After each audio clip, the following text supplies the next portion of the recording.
Pretty cool. I like that. Just starting off, sometimes I think you wake up, especially, you're talking about us or anyone else whose alarm clock goes off early in the morning. It's so easy to be like, and think about all the reasons you don't want to wake up, you don't want to go to work, you don't want to go to school, whatever it is that's the first thing on your list, and it's pretty cool. So many things are just mindset, like optics. It could be, I wake up so early, I'm so tired. It's like, I get to start my weekend earlier than a lot of people, but if it's a great, I get to beautiful work with day, Nate every day. that too. If it's a beautiful day in the Treasure Valley, like you get to go out and enjoy it before the rush at like 5 p.m.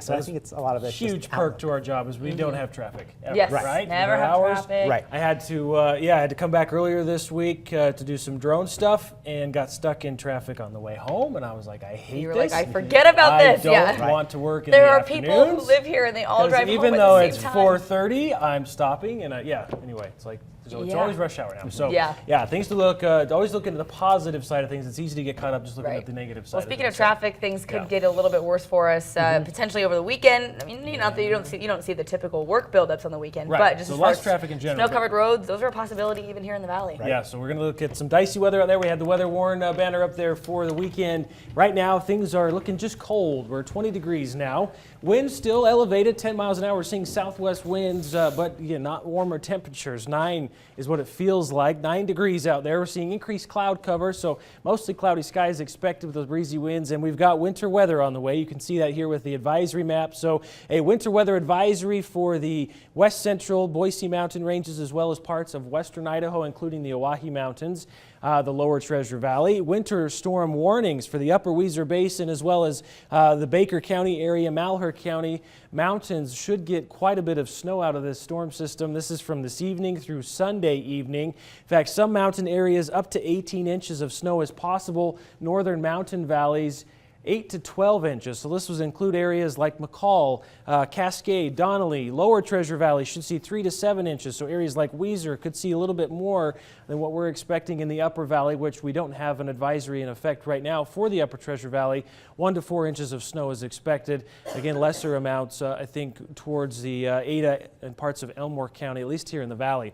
All right, so an area of low pressure off the coast, that's going to continue to spin up as well as merge with a secondary storm system. These are all rotating around a broad trough that's impacting much of the west coast, and this pattern isn't changing a whole lot, so active weather anticipated again this evening into Saturday as we've got these two storm systems moving through our region. In fact, a front that's going to be sweeping through Saturday evening into Sunday. It's a stronger front. Models indicating we could even see a few thunderstorms out there as this active weather pattern continues into Sunday morning.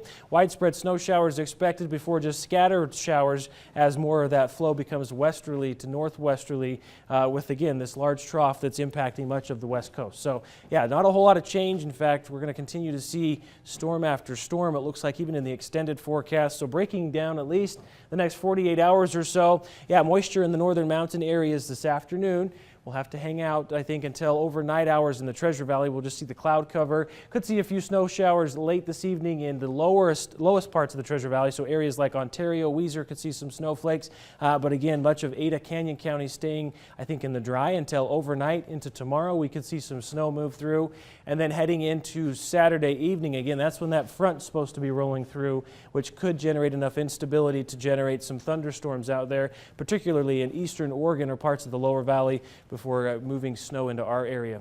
Actual snowfall amounts, yeah, looking at anywhere from 1 inch to 2.5 inches or so, at least just in the Boise area. So models differ quite a bit with that storm, or with our storm systems coming in through Sunday morning. Notice weather warn days in effect for the weekend with our storm moving through, with Saturday, Sunday, and Monday being weather warn days with that chance of some impacts, of course, on driving and things. Cloudy on Tuesday, chance of snow likely returning Wednesday and Thursday. Temperatures in those mid to upper 30s throughout the next 5 to 7 days. Mountains, it's cold. We're in those mid to low 20s. In fact, just teens on Monday. Again, snow expected this afternoon and continuing through Monday. Should even see some snow showers Tuesday and then more snow Wednesday and Thursday. So we need the snow in the mountains. Looks like we're going to get it, and hopefully it just keeps piling up because it's all for fun playtime in the summertime when we want those reservoirs full, right? Right. Well, hey, we know snow in the mountains, all those weather warn days, round after round. And down here, we had Sophia out in ACHD. They're getting ready for the valley floor, too. Yeah, keeping us safe, hopefully, out there. All right. Appreciate it. Thank you, Nate. 6:21 this morning. Let's check in with our look at our commute with Ron O'Brien in the 670 K.